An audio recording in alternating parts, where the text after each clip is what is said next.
Hey YouTube, this is just going to be a really short video. I'm really sorry I didn't read more in Georgia and keep up with you. I was there for 3 weeks and it took me about that length of time to finish one 100-page book, which feel free to shame me if that is very embarrassing for me.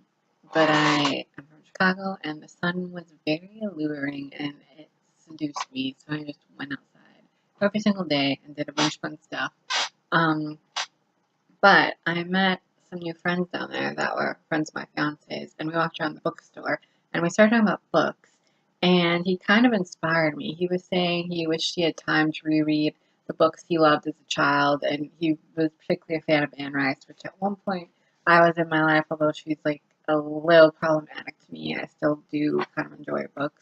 But we were discussing her, and I got into talking how I went through all these phases in my adolescence about different kinds of books. So I was wondering if anyone could help me out to decide which book I should reread for a walk down memory lane to see if any of these books hold up or if I was straight out of my mind for liking any of these books or authors.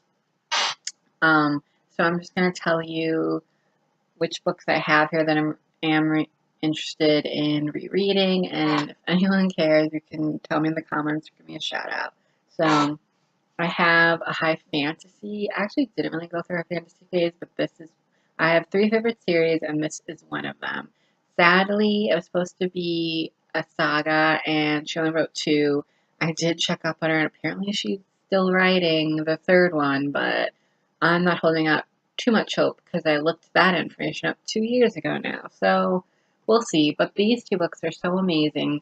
It's about sisters with powers, each going through their different life issues. One is about to rule. Their parents broke up. The mom took one daughter, the dad took another, and then they gave the youngest away to be raised by, I think, some old man. It's a long story, literally. But it's really well written, and I was really into the matriarchy aspect. I had never read a book like that when I was 20 years old, so I was totally in.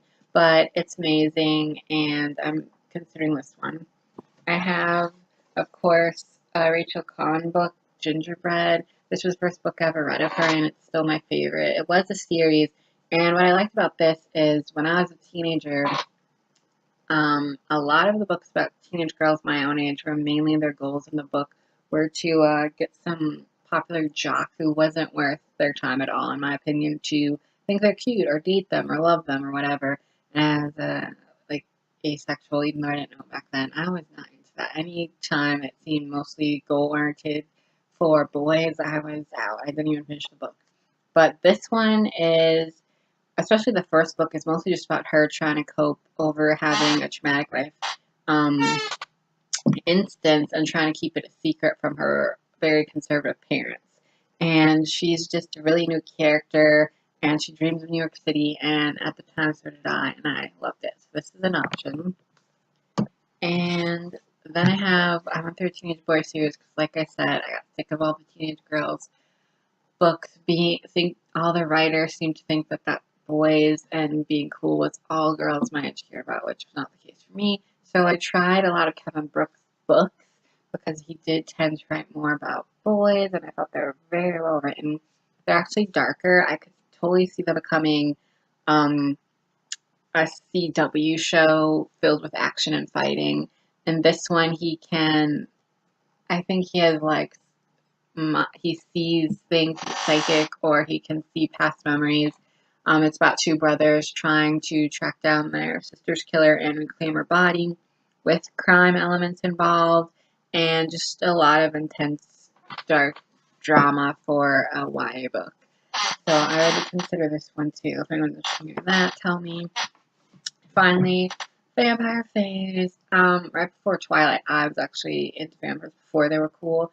Once Twilight came out, I still did it. I read vampire books for like 3 years straight. I only wanted vampire books, except like paranormal romance for the vampires, where this love interest, except a couple where it was kind of more cheesy than intense. But that's a whole other story. This is Bloodline. It's kind of a hot take on Dracula. It has John Shaw and Quincy Harker It's got like similar characters, except there's added elements, and it's kind of like a different reimagining, I'd say. And at the time, I had never read Dracula, and I have a vivid memory of going up to dinner with my family and my brother asking if I was ever going to put the book down because he wanted to talk to me.